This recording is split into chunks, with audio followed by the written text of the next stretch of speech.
Donc, dans cette vidéo, on va parler plus spécifiquement de c'est quoi une dérivée, en fait, et comment est-ce qu'on trouve une dérivée. Et là, on va le voir d'une manière très intuitive, donc avec la limite. Et je prends pour acquis que vous savez c'est quoi une limite. Si vous ne savez pas encore c'est quoi une limite, euh, votre professeur va vous enseigner ça prochainement là, dans votre cours de calcul différentiel. Et vous allez apprendre comment trouver la limite là, pour n'importe quel x donné, pour n'importe quelle fonction.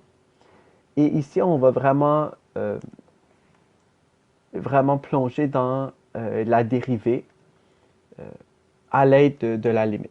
Donc, on va se dessiner comme une fonction du deuxième degré, comme semblable un peu à un x carré, là, avec un ordonnée à 1, là, qu'on pourrait dire. Et en fait, la dérivée, c'est quoi? C'est la pente de notre fonction à n'importe quel point donné. Nous, pour l'instant, on sait comment trouver une taux de variation moyenne. Donc, pour illustrer, par exemple, j'ai un point ici, x, et un peu plus haut, j'ai un point, puis disons que, on peut dire ici là, que cette distance-là, supposons que c'est h. Donc, on aurait un autre point x plus h. Et on a appris comment trouver le... Je vais le faire avec une règle pour que ce soit plus... un taux de variation moyen, c'est-à-dire qu'on prend deux points et qu'on trouve à peu près comment varie notre fonction.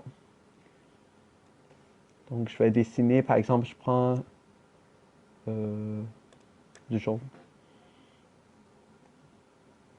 Donc, ça serait la pente, mais moyenne de x à x plus h. J'enlève la règle. Ou je peux la laisser. Mais moi, disons, je veux avoir la pente au point x. Donc, qu'est-ce qu'on fait? C'est qu'on va chercher la limite quand h va être égal à 0.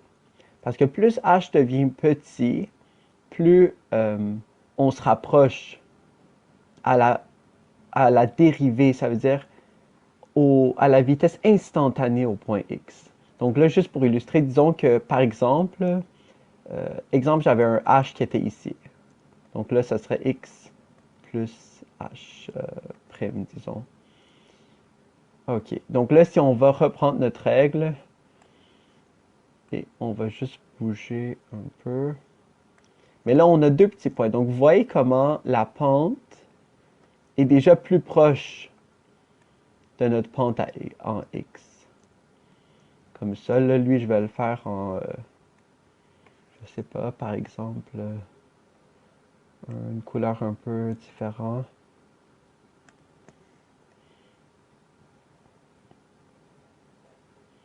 Comme ça.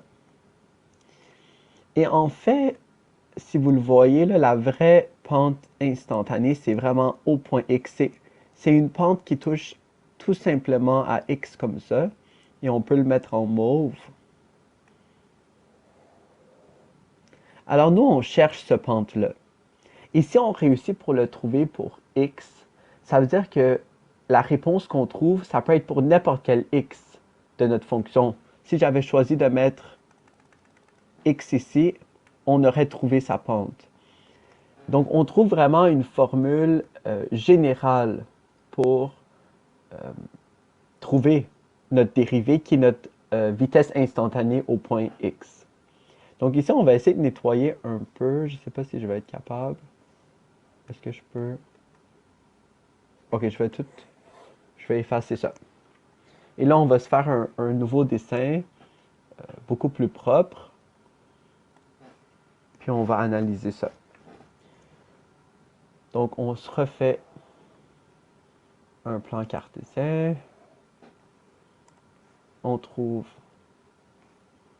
comme ça. on va se refaire une fonction quelconque. OK. Donc, supposons un x ici, x, et un point à x plus h. Donc, on se souvient que cette distance ici, c'est l'équivalent de h, ou on pourrait appeler delta x. Donc, ça peut être n'importe quelle variable. Là, ici, pour l'exemple, on va prendre h. Donc, pour trouver le y d'une fonction, on a x puis y. En fait, on fait toujours f de x.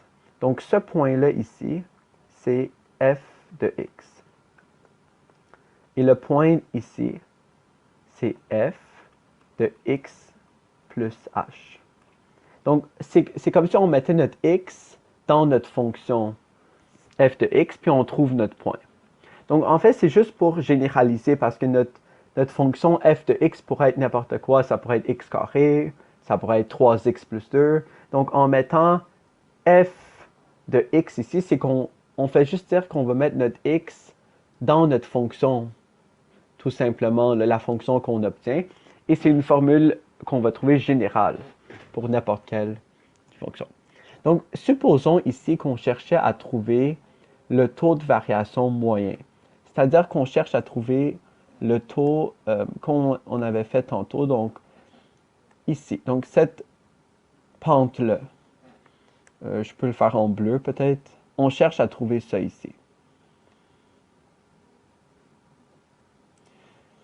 Pour faire ça, donc, c'est quand même simple. On sait qu'on cherche une pente. Donc, on peut dire m est égal à delta y sur delta x. Comme ça. Je vais le faire. C'est pas très beau. Attendez, je vais est égal à y sur delta x. Ça, c'est l'équivalent de dire y2 moins y1 sur x2 moins x1. Et maintenant, si on regarde ici, on a nos y et nos x. Donc ici, on peut avoir que on a y2, c'est f de x plus h,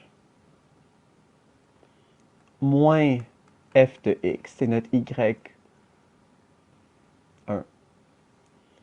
Et ça, c'est sur x plus h moins x.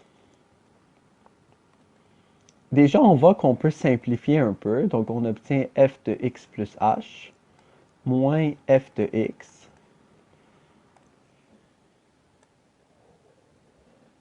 sur x moins x, ça s'annule sur h. Donc, ça, c'est la formule pour trouver le taux de variation moyen. C'est-à-dire, on trouve un taux moyen entre x et x plus h. Mais ça ne veut pas dire grand-chose, en fait, parce que on n'a pas besoin du h en soi. Nous, qu'est-ce qu'on cherche? On cherche le taux de variation quand h va être égal à 0.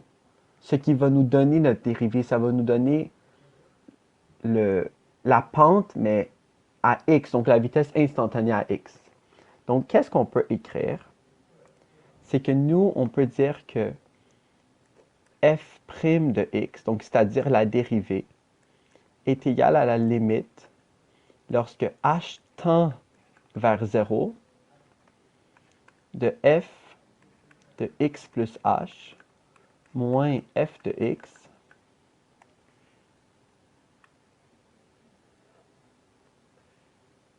sur h. Et je vais juste...